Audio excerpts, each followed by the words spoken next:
Olá, povo católico. Conclave muito rápido que elegeu aí o Papa Leão XIV. A quarta votação foi decisiva. O cardeal americano Robert Prevost, de 69 anos, que foi bispo missionário no Peru e mais recentemente prefeito do Dicastério dos Bispos, foi eleito Papa e assumiu o nome de Leão XIV. O cardeal Robert Francis Prevost, ex-prefeito do influente dicastério para os bispos e com ideias muito semelhantes à do Papa Francisco. Vamos fazer essa observação, né? Ideias semelhantes à do Papa Francisco. É um prelado nascido em Chicago, que passou muitos anos como missionário no Peru antes de ser eleito para liderar os agostinianos por 2 mandatos consecutivos. Nascido em 14 de setembro de 1955 em Chicago, Illinois, Prevost entrou no noviciado da Ordem de Santo Agostinho, OSA, em 1977 e emitiu os votos solenes em 1981. Ele obteve o título também de bacharel em Ciências Matemáticas pelas Universidades Vila Nova em 1977, o de mestre em Teologia pela União Teológica Católica em Chicago e o de licenciado e doutor em Direito Canônico pelo Pontifício Ateneu São Tomás de Aquino em Roma. Sua tese de doutorado foi sobre, entre aspas, o papel do prior local na Ordem de Santo Agostinho. Sua carreira eclesiástica foi marcada por atribuições significativas e realizações notáveis. Após sua ordenação sacerdotal em 1982, Prevost ingressou na Missão Agostiniana no Peru em 1985, servindo como chanceler da prelazia territorial de Chulucanas, de 1985 a 1986. Os anos de 87 e 88 ele passou nos Estados Unidos, sua terra natal, como diretor de vocações e diretor de missões da província agostiniana de Chicago, antes de retornar ao Peru, onde, pelos 10 anos seguintes, foi diretor do Seminário Agostiniano em Trujillo e professor de Direito Canônico no Seminário Diocesano, onde também atuou como prefeito de estudos. Ele também ocupou vários outros cargos, incluindo pároco, funcionário diocesano, diretor de treinamento, professor de seminário e vigário judicial. Em 1999, ele retornou a Chicago e foi eleito prior provincial da província Mãe do Bom Conselho na Arquidiocese. 2 anos e meio depois, foi eleito prior geral dos agostinianos, cargo que ocupou por 2 mandatos, até 2013. Em 2014, ele retornou ao Peru quando o Papa Francisco o nomeou administrador apostólico da Diocese de Chiclayo, da qual se tornou bispo em 2015. Durante seu episcopado, ele também atuou como vice-presidente e membro de Conselho Permanente da Conferência Episcopal Peruana de 2018 a 2023. Durante esse período, os bispos do Peru desempenharam um papel importante para garantir a estabilidade institucional durante as sucessivas crises políticas que levaram à queda de vários presidentes. Em 2020 e 2021, Prevost atuou como administrador apostólico de Callao, também no Peru. O Papa Francisco o nomeou prefeito do dicastério para os bispos em janeiro de 2023, cargo de grande importância, pois é responsável pela seleção de bispos, que ocupou até a morte do Papa Francisco em 21 de abril de 2025. Ou seja, desde de janeiro de 2023 ele era o responsável pela seleção dos bispos. Que peça-chave, né? Selecionar bispos. Em seus primeiros meses como prefeito, o então arcebispo Prevost manteve sua habitual discrição com a mídia, sendo apreciado por sua capacidade de ouvir e seu domínio dos assuntos em questão. Sobre questões chaves, essas partes que são as partes mais importantes para nós católicos sabermos do passado aí do nosso atual Papa, o cardeal Prevost ele fala pouco, mas algumas de suas posições são bem conhecidas. Estaria muito próximo da visão do Papa Francisco sobre meio ambiente. Isso é péssimo. De cuidar dos pobres e imigrantes, olha só, todo alinhado já com o Papa Francisco. E de encontrar pessoas onde elas estão. No ano passado ele declarou: o bispo não pode ser um pequeno príncipe sentado em seu reino. Ele apoiou a mudança na prática pastoral desejada pelo Papa Francisco para permitir que católicos divorciados e recasados civilmente recebam a Sagrada Comunhão. Eis a bomba! Quando ainda era cardeal, o atual Papa Leão XIV defendia o desejo do Papa Francisco para permitir católicos divorciados recebam a comunhão. Divorciados recasados, né? Ou seja, católicos em adultérios. O pecado mortal de adultério que afasta as pessoas da comunhão, porque nosso Senhor deixou claro, né, que os adúlteros não herdarão o reino de Deus. E quando um adúltero, casado pela segunda ou pela terceira ou milésima vez, se casa de novo, que na verdade casamento a gente fala de uma forma entre aspas, porque é uma união ilegítima, ilícita, e ele com o Papa Francisco, é como se o Papa Francisco achasse que Jesus e Deus tivessem errado, né? A luta dele e a do Papa Francisco é de permitir que os que estão em adultério recebam eucaristicamente o corpo de nosso Senhor.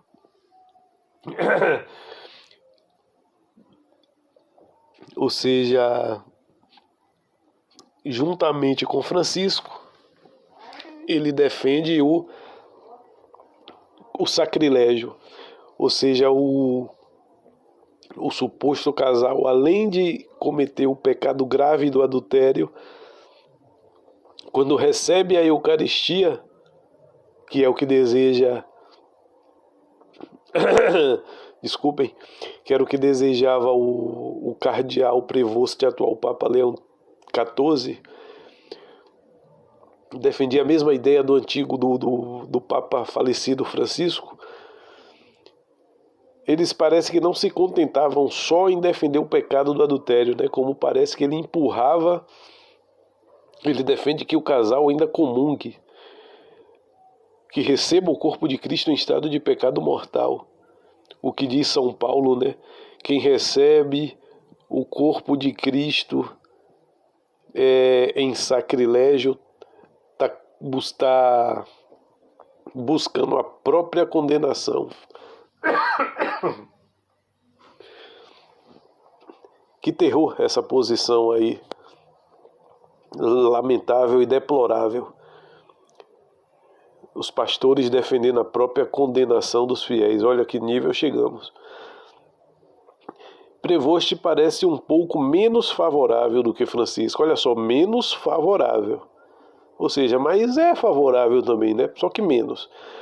Em favor do lobby LGBTQ, mas demonstrou apoio moderado à fidúcia súplicas de Francisco. Olha como são as coisas. Prevost esteve envolvido em 2 controvérsias envolvendo o abuso sexual do clero, embora tenha sido firmemente defendido em ambos os casos. Os apoiadores do cardeal enfatizam sua inocência e dizem que os casos foram relatados de forma imprecisa e injustas pela mídia. O primeiro caso envolveu o tratamento de abuso sexual durante seu mandato como provincial da província agostiniana de Chicago, em 1999 a 2001, quando um padre condenado por abuso infantil foi alojado em um priorado agostiniano perto de uma escola primária, continuando a ministrar até sua subsequente remoção e destituição em 2012. Absurdo. O cardeal Prevost, né, ele deu guarita, ele deu alojamento a um padre condenado por abuso infantil e ele permitiu que ele ficasse ali no seu priorado, como ainda permitiu que ele continuasse a dar aula até que fosse destituído em 2012. Ou seja, um padre condenado, ele até poderia dizer, né, que ele está dando guarida a esse padre até que saia, até que apareça o desfecho do caso, como apareceu o desfecho, e ele foi afastado da igreja.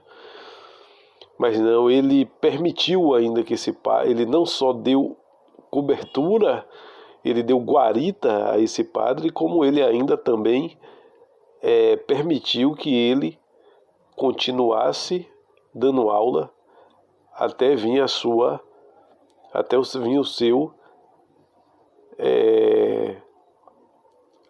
seu afastamento no ano de 2012.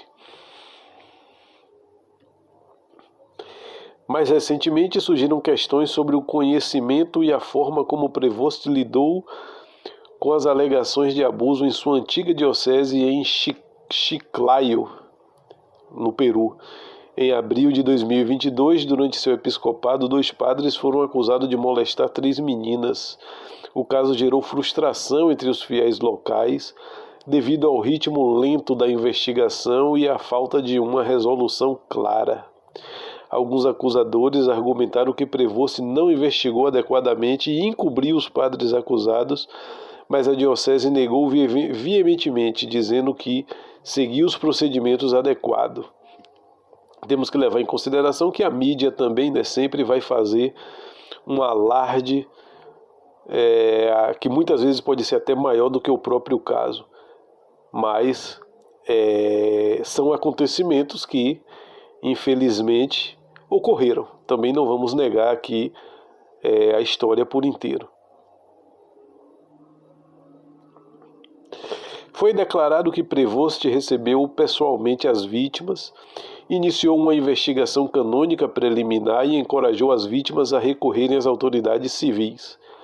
Bom, pelo menos isso.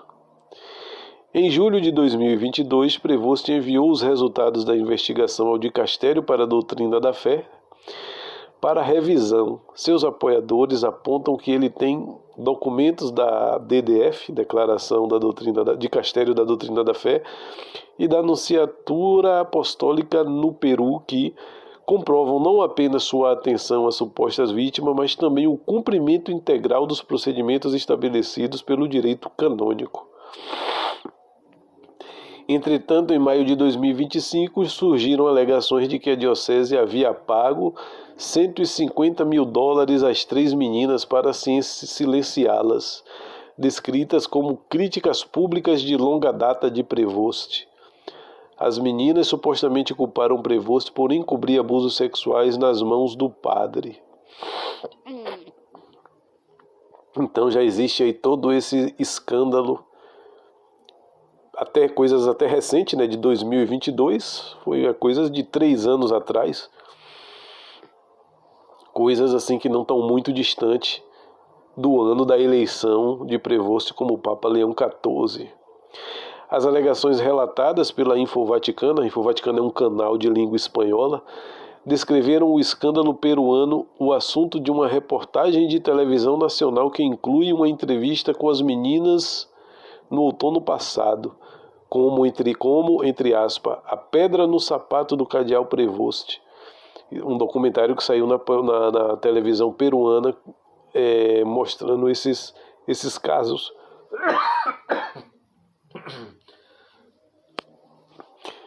Antes do conclave de 2025, o cardeal Prevost foi promovido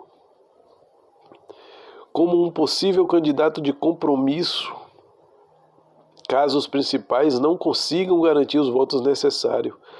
Seu longo serviço missionário no Peru ajudou a torná-lo visto como um candidato mais universal do que um americano, facilitando assim os problemas associados à escolha de um papa de uma superpotência. No entanto, ele pode ser considerado muito jovem e com um mandato muito curto como cardeal para ser seriamente eleito. O cardeal Prevost é membro de 7 dicastérios do Vaticano, bem como da Comissão para o Governatorato do Estado da Cidade do Vaticano, um sinal da confiança que o Papa Francisco depositou nele e de sua estima por suas habilidades administrativas. Temos aqui essa reportagem que foi de um jornal italiano chamado La Nuova Bussola Quotidiana. O título da reportagem foi Prevost é o novo Papa Leone XIV.